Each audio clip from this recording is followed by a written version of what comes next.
밴쿠버 코스탈 보건지역의 최일선 필수 근로자에 대한 백신 접종이 이번 주부로 실시됩니다. 밴쿠버 코스탈 보건당국은 이날 성명을 통해 이 지역의 코로나19 최일선 근로자들에게 백신 접종의 다음 우선순위를 부여할 계획이라고 밝혔습니다. 이번 조치에 따라 우선순위 그룹에 속한 18세 이상 필수 인력들은 화이자나 모더나 백신을 접종받을 수 있게 될 것으로 보입니다. 당국에서 발표한 백신 접종 대상자에는 K-12 교육 담당자, 아동 양육시설 근로자, 식료품점 직원, 경찰 소방관 응급이송자 등 1차 대응 요원, 그리고 위험 요소가 확인된 비즈니스 근무자가 이에 속합니다. 밴쿠버 코스탈 보건당국은 성명에서 접종 대상에 해당하는 근로자들은 고용주와 노조 대표로부터 백신 등록 및 예약 방법에 대한 접근 코드를 들을 수 있다고 안내했습니다. 백신 접종을 희망하는 이 지역 필수 근로자들은 접종 시 급여 명세서나 직장 아이디와 같은 신분증과 재직 증명서를 제시해야 합니다.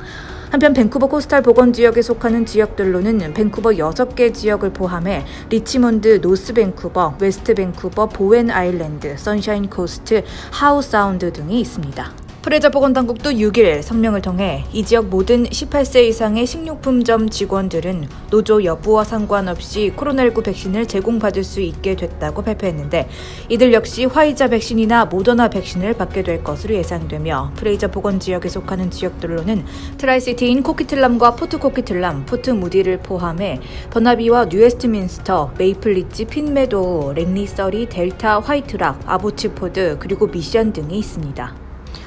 다음 소식입니다.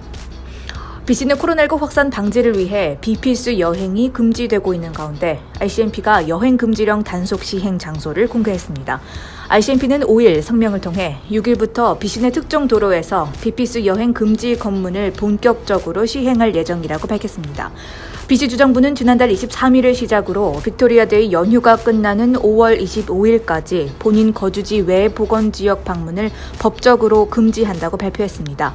이 기간 동안 BC주는 밴쿠버 코스탈 보건지역과 프레이저 보건지역, 인테리어 보건지역과 북부 보건지역, 아일랜드 보건지역 등 총 3개 보건지역으로 재편되며 타 보건지역을 비필수적인 이유로 방문하다 적발 시 $575의 벌금 티켓이 주어집니다. 또한 지난주 마이크 파노스 BC 공공안전부 장관은 특정 차량에 대한 무작위 불심 검문은 시행되지 않으며 보건지역 경계선 사이 주요 도로와 페리터미널 등에서 경찰의 검문이 진행될 예정이라고 설명했습니다. RCMP에 따르면 검문 장소 부근에 여행 금지령에 대한 검문이 진행될 예정이라는 사인이 설치되며 안전하게 유턴할 수 있는 지점도 있을 예정입니다. 참고로 상업용 화물차는 검문 대상에 포함되지 않습니다. 또한 검문 시 경찰은 운전자에게 운전면허증과 이름과 주소를 증명할 수 있는 또 다른 신분증을 요구하고 여행 목적에 대해 묻게 되는데 필수 방문 사유로는 업무, 의료, 학업, 화물 운송, 보육 서비스 이용, 법원 출두, 친지 장례식 참석 목적 등이 포함됩니다. 경찰이 운전자의 여행 목적이 필수적이지 않다고 판단될 시 되돌아갈 것을 지시하게 되고 운전자가 이를 불응하면 경찰은 벌금을 부과할 수 있습니다. 다음 뉴스입니다. BC에서 처음으로 아스트라제네카 백신 혈전 사례가 발견됐습니다. BC 보건당국은 6일 정례 기자회견에서 밴쿠버 코스탈 보건지역에 거주하는 40대 여성에게서 혈전이 발견됐다고 밝혔습니다. 본헨리 보건관에 따르면 이 여성은 백신 접종을 받고 나서 5주에서 6주 후에 혈전이 발견됐고 지금은 안정을 취하고 있는 것으로 전해졌습니다.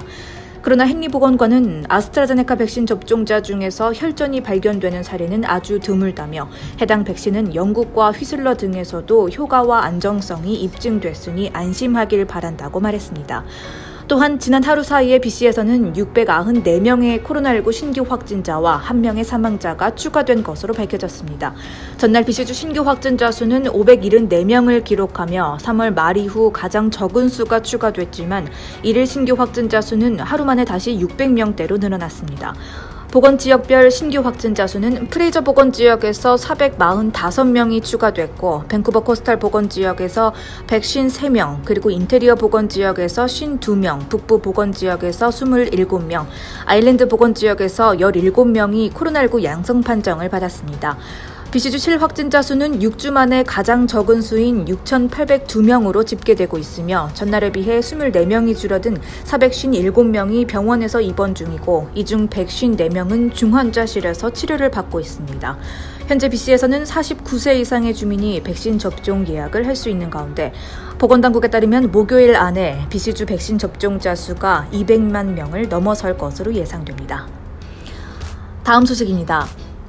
반려견 2마리와 개인 사유지에서 산책을 하던 한 남성이 곰의 습격을 받아 부상을 당하는 사고가 발생했습니다. 6일 BC 야행보호국은 지난 4일 오후 이 남성이 BC주 남쪽 내륙에 위치한 슈스왑 지역 사유지에서 반려견과 산책 도중 갑작스런 곰의 공격을 받았다고 밝혔습니다. 당시 보고에 따르면 남성과 산책하던 반려견 중 한 마리가 덤불 속으로 뛰어들었고 얼마 지나지 않아 거대한 곰 한 마리가 덤불 속에서 달려나와 남성의 다리를 공격했습니다. 하지만 나머지 반려견 한 마리가 곰에게 달려들어 남성은 다행히 목숨을 건질 수 있었습니다. 야행보호국은 이 남성이 사고 발생 직후 병원으로 옮겨져 크게 다치지 않았으며 이후 퇴원했다고 밝혔고 2마리의 반려견도 가벼운 찰과상을 입은 것으로 전해졌습니다. 보호국 측은 이번 사고가 곰의 기습적인 방어 공격으로 보여져 해당 곰을 안락사시키지는 않을 것이란 결정을 내렸습니다. 다만 BC 주민들에게 앞으로 야생에서 야생동물과 마주치지 않도록 주의할 것을 당부했습니다.